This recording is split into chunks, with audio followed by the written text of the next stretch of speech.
Hello, hello, hello. Wow, those clouds. I didn't even look over there. Looks like a storm is rolling in. I thought about maybe doing this video live, but it just seems like a hassle. Then I'm like watching for the comments that are coming in, and I might not even see them. It just seems a little more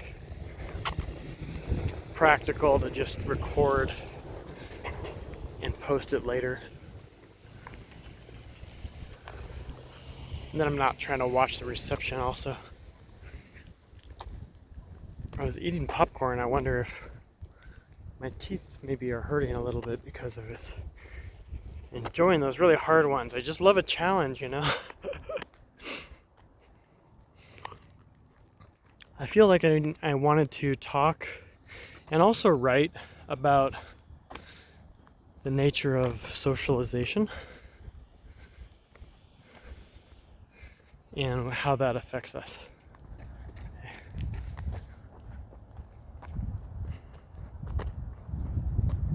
I was getting a funny look recording while I'm walking from that jogger back there.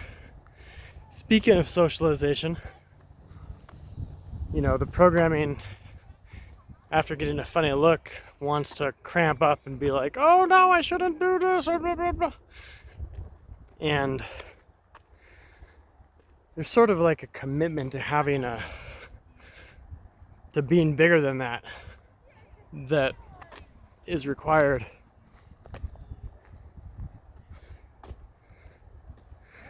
And there's a dog staring at me.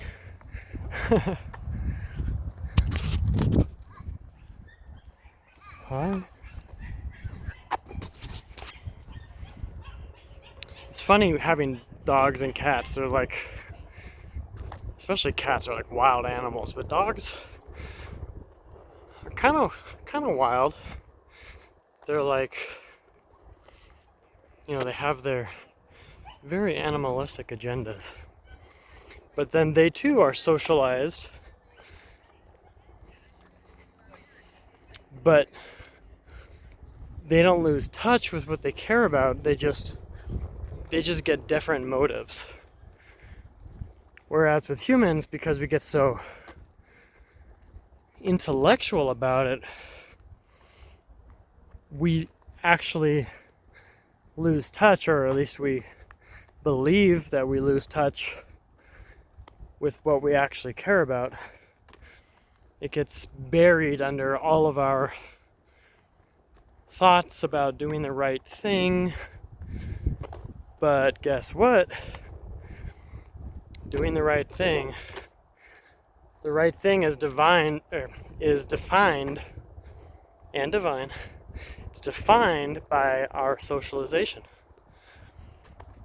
So, what makes you think that you are the one who's choosing what the right thing is that you think you should be doing? How do you know? I sound like Jordan Peterson when I get into that voice. But how do you know? It's good. It's a little, that was not quite accurate, but ultimately all my accents sound the same, so there's that. Socialization often shows up as quite toxic. You know, socialization as a principle is not necessarily a problem, right? Because if you have like a boy who's raised by wolves, you know, he's like licking trees and walking on all fours, like he could probably be doing a little better, you know. So socialization would be really helpful for him. But when socialization comes with assumptions both intellectual and assumptions that get passed down through genetics, right? There's genetically, we inherit certain fears and allowances, disallowances.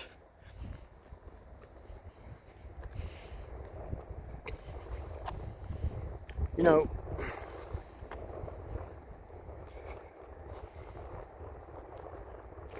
this is a good example. You know, my mother was brought up Catholic. We were not raised in a Catholic home whatsoever. You know, the words church and Jesus and all this stuff were never mentioned in our house. But I can still feel the Catholic programming that has come through even without the intellectual component.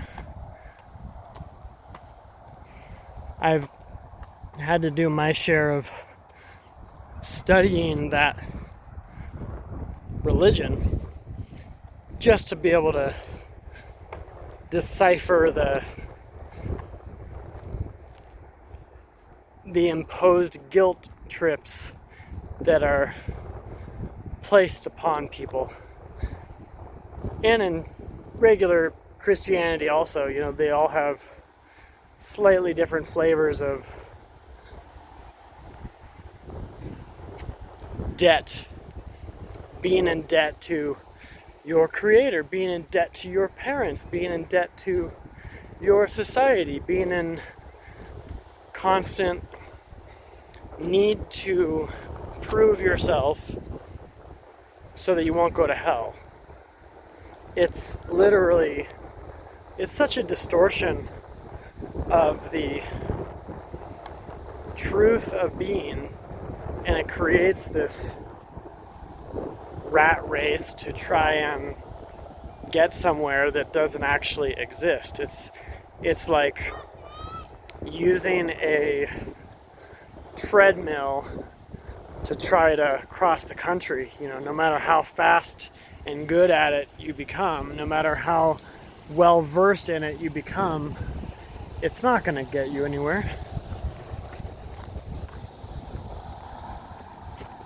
I'm going to go up to my favorite rock here. Oh, I better watch for snakes because there's a lot of movement here, but I think it's all like these moth, or what are they called? They're all grasshoppers. Wow, I'm just going to point the camera. There's like tons of grasshoppers here.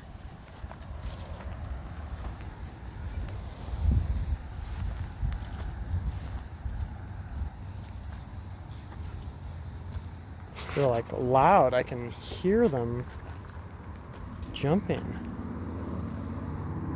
Oh my gosh.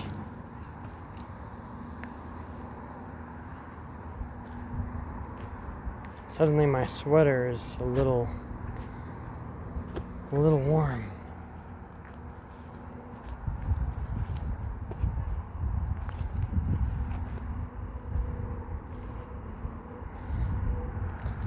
I'm reminded as I walk through these bushes of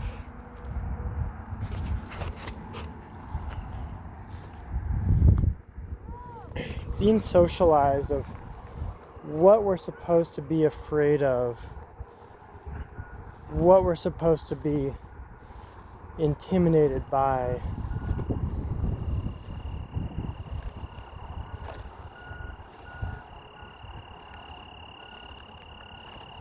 I had an experience recently, an initiation process that really removed the vestiges of caring what people think about me. Because before that,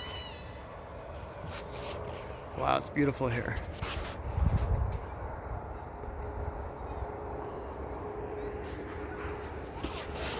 Before that,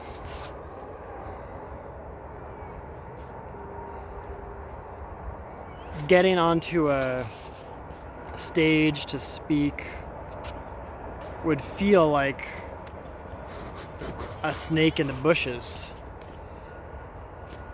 You know, it'd feel like there's a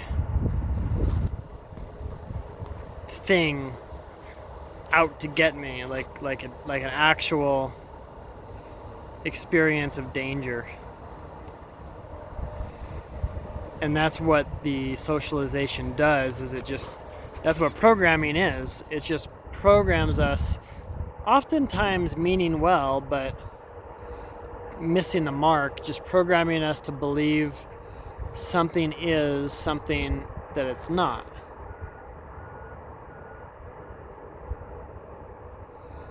I'll often hear people say, you know, when I do so and so, I get this intense anxiety. When I'm about to perform this kind of action, I'll get this kind of anxiety that comes with it. And oftentimes people just cannot see the reason. They have the anxiety without the logic that goes with it. And so it just seems to be coming from nowhere. It just seems to be totally random. And oftentimes that's what I'm doing with people, is like navigating the belief system to help at least just identify the cause of the anxiety, the nature of the anxiety, because oftentimes it's just so debilitating that the mind can't operate properly, and so it can't like look at what's actually going on, because there's a lower capacity that we have to operate when we're in fight or flight mode, of course. And we can guess about things all day, and that's really what a lot of people waste their time with, is like looking at this system and trying this out and going to this expert and getting this opinion. And it's kind of like how with doctors, you know, people have like a second opinion and a third opinion. And I guess it's just unfortunate that more people don't just go to someone who they know knows, right? Like if I had this experience today, I told somebody, you know, if you have resistance to what I'm sharing with you, I really suggest that you find a guide who you can totally resonate with, you know, you can totally get behind. Because if you're only partially trusting somebody, they can't help you. They can't, if you don't create some kind of bond,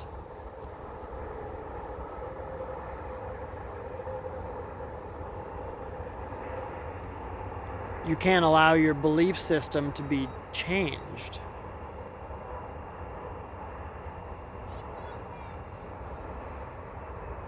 And I know it's a sensitive topic because, you know, we don't want to give our power away either. But we do need to give away the power which is sucking our energy. We do need to give away the power which is tied up in toxic beliefs, shame spirals, and trauma and avoidance.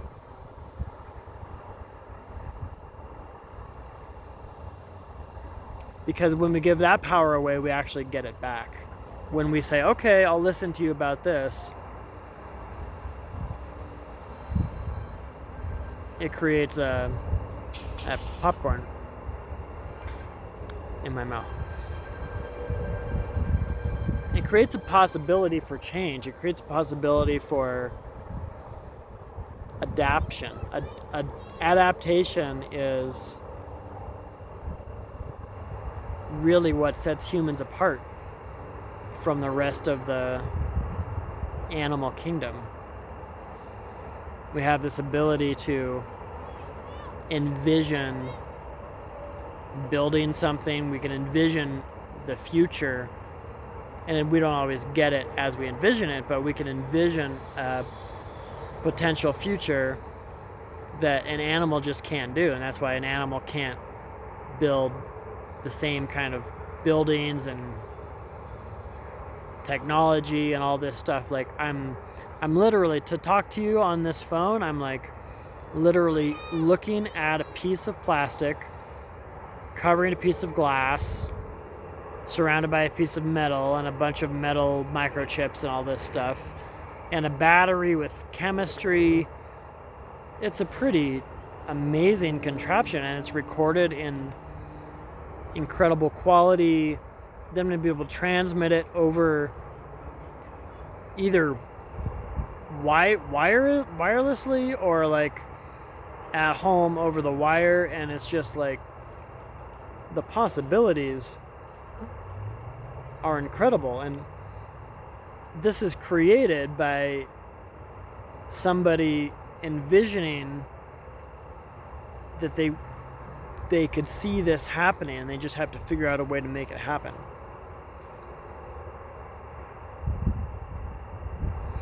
So, and this is also what a guide can do for each of us, is see our highest self that we are not yet embodying and point the way there. And we can only take that pointing fully if we're actually available, if we actually want it. But if a part of us doesn't actually want it, we're going to reject the truth. And so if we have this, let's say, rebellious teenage aspect, which is still an aspect of socialization because it's counter socialization, right? It's like if there's a, Nazi party taking over our country and we're having like anti-Nazi demonstrations, we're still under the control of the Nazis. We're just counter to the control, but that actually feeds it and gives it more power. So if we're anti-socialization, it's also socialization. That's exactly what a teenager does. And so that's where most people get stuck, is in the counter movement. And that's really what the hippie movement was all about. It was a reaction to socialization. And to call what we're doing here like hippie stuff is not accurate, because it's the settling in between spaces. It's not a reaction to something. It's not a reaction to socialization, and it's not socialization. It's the deepening into our being beyond the level of the socialization, where our access to true power is hiding in wait. I have a session coming up. I have to see what time it is. Oh, I have like 15 minutes, I guess.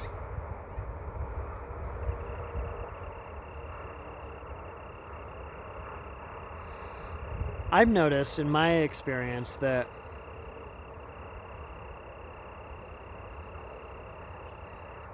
it's these little social cues that create the strongest socialization tendencies. Little things like a face of disapproval.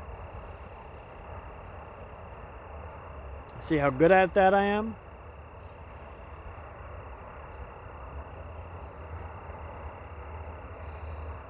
It's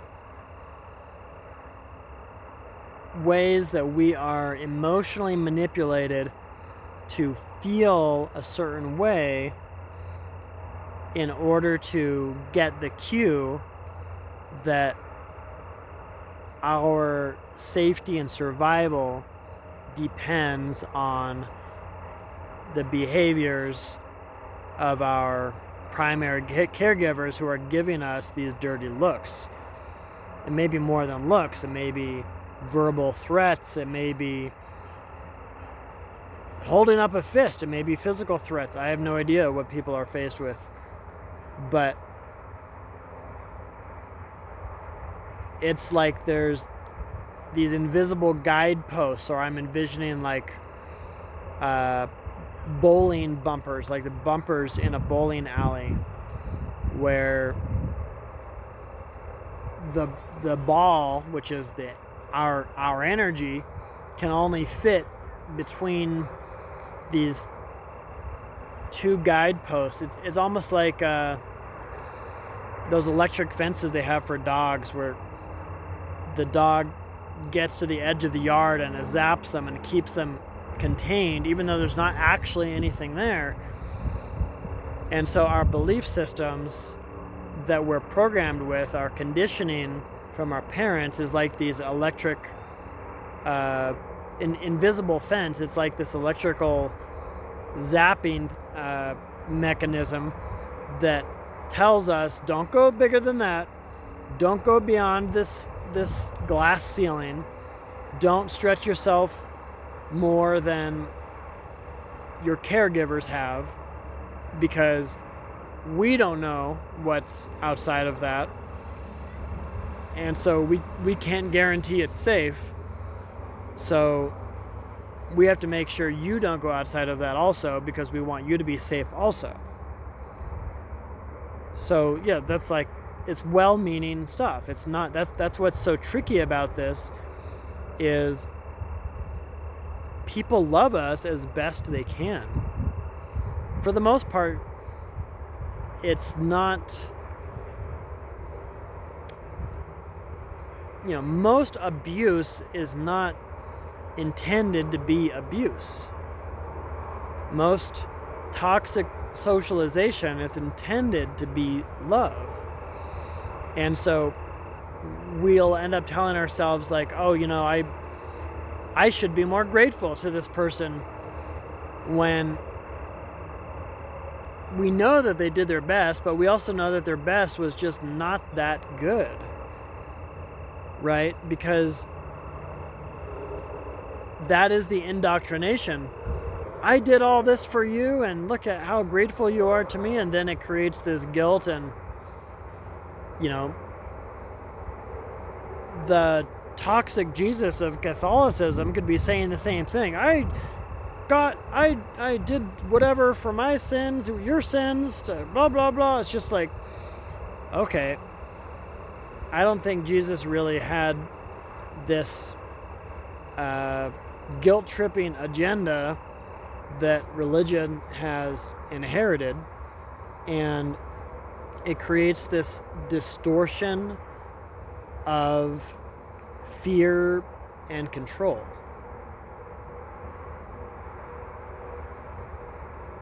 Yeah, I said it.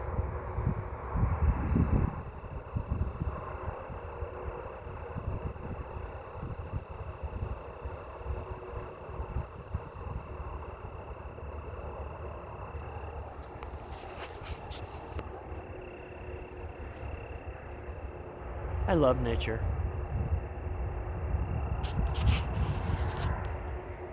And I love apartments. No, I'm just joking. I kind of hate apartments. But this is a pretty spot. I love that there are apartments over there, because there's nice nature over here. And I can go to my rock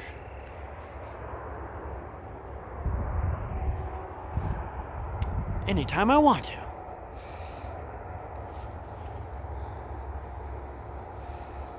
Socialization is what keeps us from becoming more mature, even though it's intended to be maturity. Socialization keeps us from being powerful, even though it's intended to give us the power to live our lives. Isn't this ironic? Like, the human mind, while we're doing our best, it's not designed to be our master. And if we learn things through the intellect first, it makes it so that we don't have any solid ground to stand on. It's not, if we're living based on philosophy instead of embodied experience, it makes us unsure of everything, and rightfully so, right? What's the difference between getting programmed by your parents' philosophy versus the philosophy of watching a TV show or a movie, or what a friend tells you at school? Everything, thoughts are just thoughts, and who they come from doesn't really make a difference. You probably don't even remember. You're probably not even going to remember who you get certain ideas from. So it's not about the source of the programming. It's not about who to believe or what to believe. It's about your own experience. It's about putting the philosophy to the test and finding out what you can see is true and what doesn't make sense to you. And if you have someone who you really do trust has embodied experience, and they're telling you something that you can't understand, trusting them is good, but it's not going to do you any good until you test that theory and turn it into an embodied experience of your own. And it may very well require playing outside of your comfort zone and experimenting with reality being something different than you actually thought that it was your whole life. It feels very risky to the identity to go outside of what feels normal, and the nervous system has a relationship with the unknown, and that relationship is not a good one. The relationship is, keep it away from me. That relationship is, if I have not seen it, if I have not felt it, it could very well be dangerous. It takes a lot of flexibility to accept love when it's coming from an unknown source, through an unknown channel, in an unknown flavor. When I do work with people and we find a polarity that they're kind of like stuck on, I think you can watch my earlier, maybe couple of videos about that more. We aim for which of that polarity is the most foreign. I just realized the camera is over here. I could have been looking at you properly this whole time.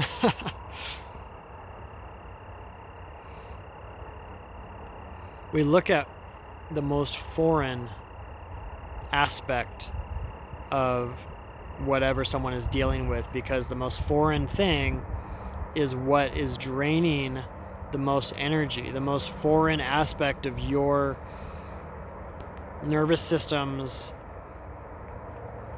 tendencies are where your psyche is hiding emotional material from your conscious awareness. So when we seek out the most foreign component of an emotional wound or a circumstance or whatever we're kind of dissecting to go deeper into ourselves,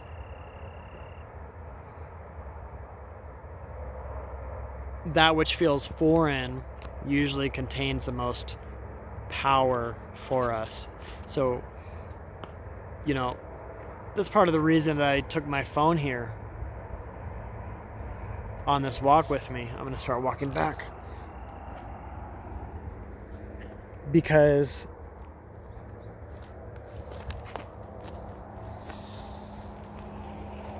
I've done so many videos sitting sometimes in the same spot, sometimes in different spots, but I haven't done a lot of videos walking. And so it's important for me to keep following what's new. The truth always feels new. When you are in your truth, it always feels new. It's not like, oh, I want to find like how I was when I was a kid. I want to find like how I was when I was... I need to tie my shoe. I want to find how I was like a few years ago before this big thing happened in my life. I want my power back. No. Reality, when you're in touch with reality, it feels like it's something that has never happened before.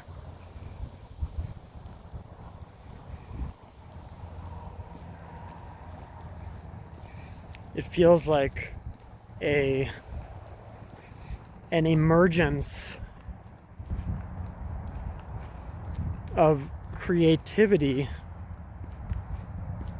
that is so honoring of the present moment that just nothing else would do.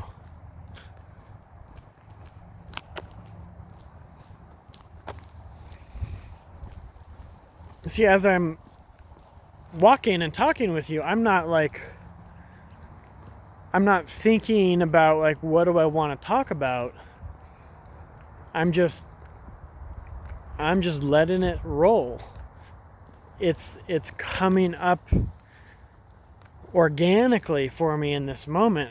I have a general idea. I wanted to talk about socialization, but when you have a bit of a container and it gives you a constraint, it gives a little bit of pressure on your system to fit inside of that container. I'm imagining like a cat filling up a goldfish bowl in those funny videos. So my system is just now filling up that container of the topic of socialization until it feels complete, and it's almost there. You can feel like I don't have a whole lot more to say on this. The container here is almost full, and after 34 minutes of this, it makes sense why this is almost full. It's been a bit of a talk here.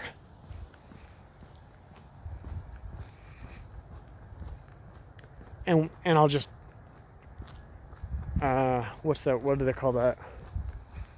Bring it full circle to say, so I thought there was some bicyclists coming up behind me. I'll bring it full circle to say we're socialized to not think it's going to be valuable to someone to just talk into a video recording for half an hour. Like, if I tried to do this before I started breaking through my socialization patterns, I couldn't do it. I wouldn't have had any idea what to talk about. I'd be like, I have to make this look a certain way. I have to be prepared or whatever. But when you trust that the stream of consciousness is of a really high quality, it doesn't require the same preparation or evaluation. And it just makes space for the magic of who you are.